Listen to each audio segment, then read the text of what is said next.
Hello students, तो आज हम पढ़ेंगे the Tempest.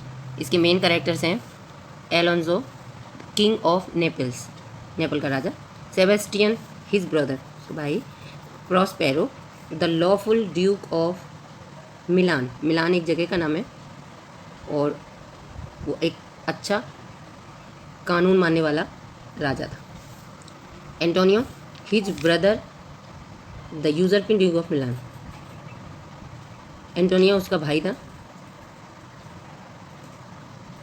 Milan, usurping duke of Milan, Antonio हड़पने वाला, उसने संपत्ति को जो हड़प ली थी उसका राजा था; Ferdinand, Ferdinand the son of king Naples, Naples का राजा जो था उसका बेटा था; Gonzalo, an honest old counsellor, एक ईमानदार सलाहकार था; एड्रियन, लॉर्ड है; फ्रांसिस्को, वो भी लॉर्ड है; कैलिवान, ए सेवेज एंड डिफॉर्म स्लेव,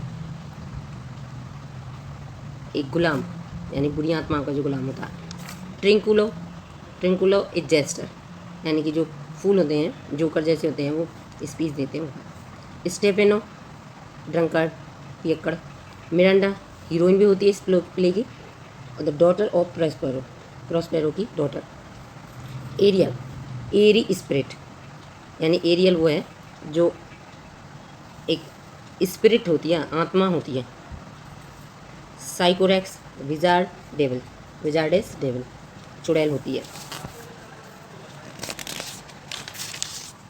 अब आते हैं स्पिरिट ने जो प्रेजेंट किए थे वो नाम, सारी स्पिरिट्स हैं ये, आयरिस, सेरिस, जूनो, निम्स और रेपर्स।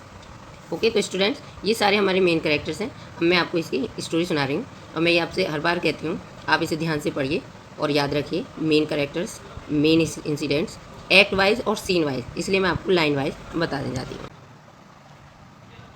हाँ तो स्टूडेंट्स अब मैं आपको हिंदी पढ़ूंगी, आप ध्यान से सुनिएगा और इसे देखिएगा।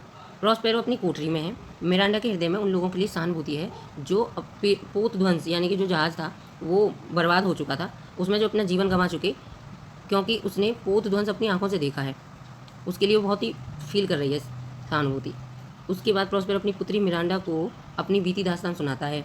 इस कहानी का संबंध पोत ध्वंस से जुड़ा हुआ पाया जाता है, क्योंकि कहानी सुनने के बाद मिरांडा को ज्ञात होता है कि उसका पिता प्रॉस्पेरो मिलान के वास्तविक ड्यूक हैं, जो हमेशा अपने अध्ययन में ही व्यस्त रहते हैं। यानी कि जो पहले राजा थे वो प्रॉस्पेरो है, और जिसने यूजरपिन ड्यूक मैंने पहले बताया था वो उसने हड़प लिया था छोटे भाई ने।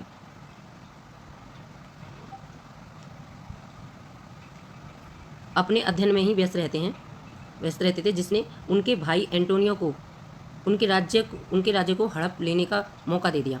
एंटोनियो ने अपने भाई प्रॉस्पेरो से छुटकारा पाने के लिए नेपल्स के राजा ओलेंजो के साथ मिलकर षड्यंत्र भी किया। कहानी के मध्य अपने पिता प्रॉस्पेरो के जादुई प्रभाव के अंतर्गत मिरांडा सो जाती है। उसके बाद एरियल प्रकट होता है और प्रॉस्पेरो को बताता है कि उसने किस प्रकार जलयान में यात्रियों के बीच अपनी अफरा तफरी पैदा कर दी। एरियल अपने स्वामी प्रॉस्पेरो को अपने को आज़ाद करने का भी ध्यान दिलाता है। एरियल एक एयरी स्पिरिट है जो प्रॉस्पेरो ने एक तंत्र विद्या सीखकर उत्पन्न करी थी, जिससे वो उसका कहना मानता है। नाटक के दृश्य में एरियल की तथा अर्धमानवीय प्राणी कैलिवन के अतीत की कहानी से हम परिचित होते हैं। पहले एरियल कैलिवन को जन्म देने वाली एक जादूगरनी साइकोरेक्स की सेवा में था। अल्जीरिया से निकालकर वह इस टापू पर निर्वासित कर दी गई थी। एक आइलैंड था जिस पे वो चुड़ैल रहती थी और जादूगरनी रहती थी, वो इसी पर ही रहती थी, वो उसी के अपने स्वामी मानती थी। अब मिरांडा जाग जाती है और अपने पिता प्रॉस्पेरो के साथ कैलिवन के पास जाती है। प्रॉस्पेरो ने मानवीय प्राणियों की तरह बोलना सिखाया और अब कैलिवन प्रॉस्पेरो को बोल बोल कर दिखाई नहीं दे रहा, कसंजा रहता है। इसके बाद एरियल फर्डिनेंड के पुत्र ओलेंजो को समझाने जाता है। फर्डिनेंड की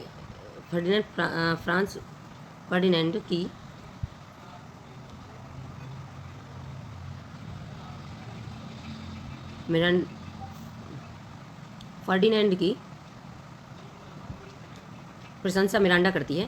पहली नज़र में ही दोनों एक दूसरे को पसंद कर लेते हैं। फर्डिनेंड ये इस प्ले का हीरो होता है। मिरांडा को वो नेपल्स की रानी का प्रस्ताव रखता है। Act 2 scene first. एलोंजो और उसके आदमी पोत ध्वंस के बाद टापू पर एक बार पुनः एकत्र होते हैं। लेकिन फर्डिनेंड वहाँ नहीं होता है। राजा अपनी लापता पुत्र के बारे में चिंतित होता है। ओलेंजो के लापता पुत्र के लिए एंटोनियो और सेबेस्टियन के हृदय में कोई दुख नहीं होता। गोंजेलो राजा को सांत्वना देने के लिए प्रयत्न करता है, लेकिन राजा गोंजेलो से स्वयं को बिल्कुल अकेला छोड़ देने की प्रार्थना करता है।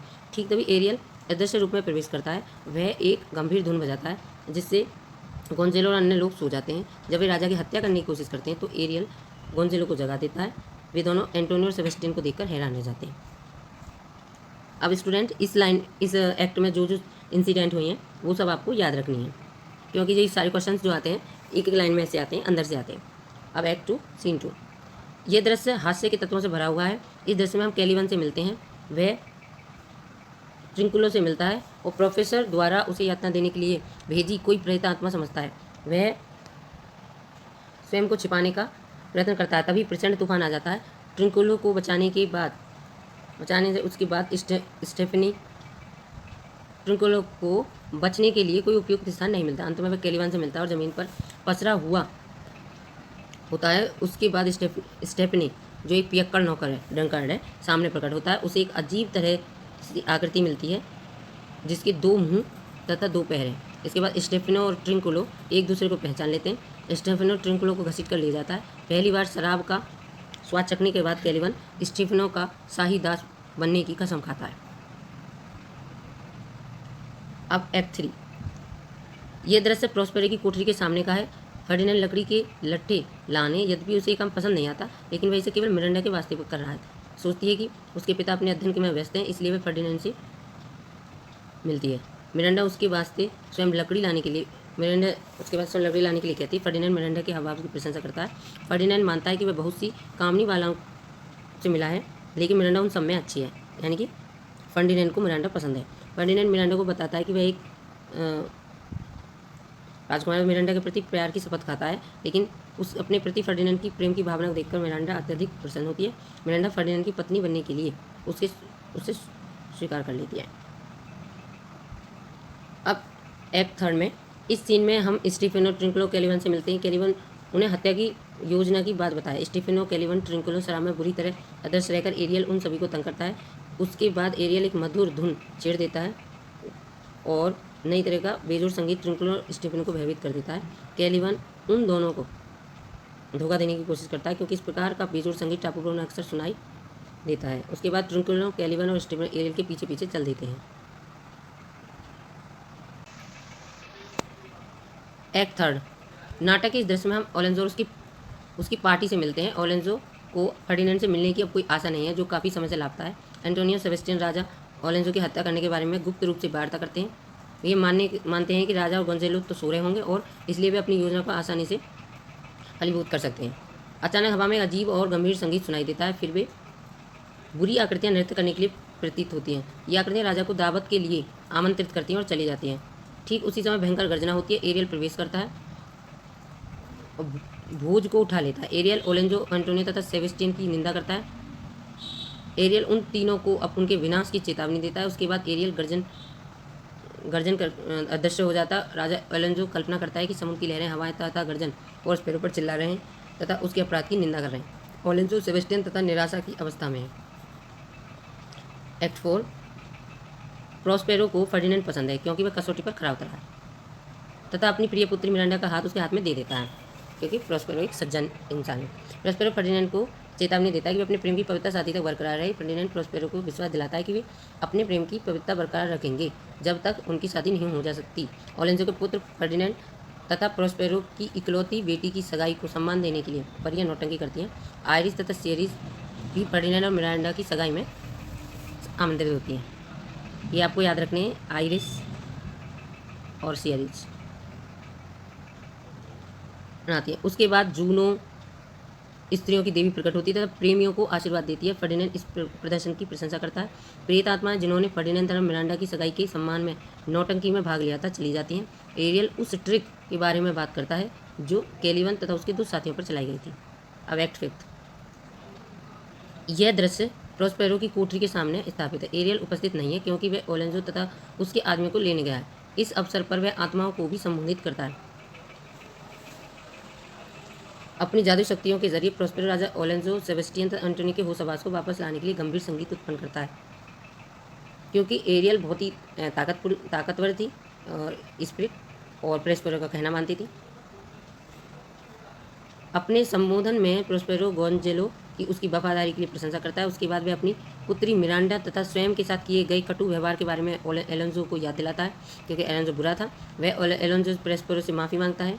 अब वह उसे उसका राज्य जो प्रोस्पेरो का था और एलोंजो ने झड़प लिया था वापस करने का आश्वासन भी देता है। प्रोस्पेरो अब अपना जादुई चोगा उतार देता है, यानी जो जादू से जो भी उसने किया था वो हटा देता है, मतलब अब नॉर्मल इंसान की तरह बिहेव करता है और मिलान के ड्यूक के रूप में परिधान धारण करता है।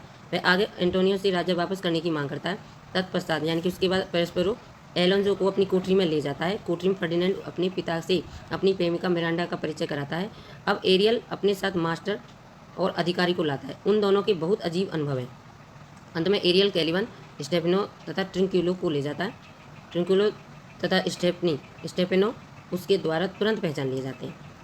प्रोस्पेरो उसकी हत्या करने के लिए कैलिवन तथा उसके 2 साथियों का इतिहास संक्षेप में बताता है। कैलिवन अपनी गलती का एहसास करता है। प्रोस्पेरो एलोंजो को भी अपनी कोठरी में आने के लिए कहता है। वह एरियल से उसके आज़ाद करने का वादा भी कर लेता है। जो एरियल को उसने अपने काबू में कर रखा था, एक एरी स्पिरिट थी, उसे वो आज़ाद करने का प्रॉमिस कर देता है और स्वयं टापू को छोड़ने के लिए तैयार हो जाता है। यानी जो आइलैंड था वो एक जादूगरनी के उसमें था, वो आइलैंड उसने जो कंट्रोल कर रखा था उसी पर वो रहता है, तो उसे वो छोड़ देता है क्योंकि उसे अपना राज्य मिल जाता है जो उसके भाई ने हड़प लिया था। तो स्टूडेंट ये सारी है इसकी हिंदी, जो आप लाइन वाइज से ध्यान रखेंगे कि फर्स्ट में क्या हुआ था, सेकंड में क्या हुआ था, सीन में क्या हुआ था और कितने एक्ट और कितने सीन है, ये सब ध्यान रखेंगे, सबके नाम क्लियरली ध्यान रखेंगे, तो आपको इसमें इसके जो भी क्वेश्चन आएंगे पीजीटी में आपके ऑलरेडी क्लियर हो जाएंगे।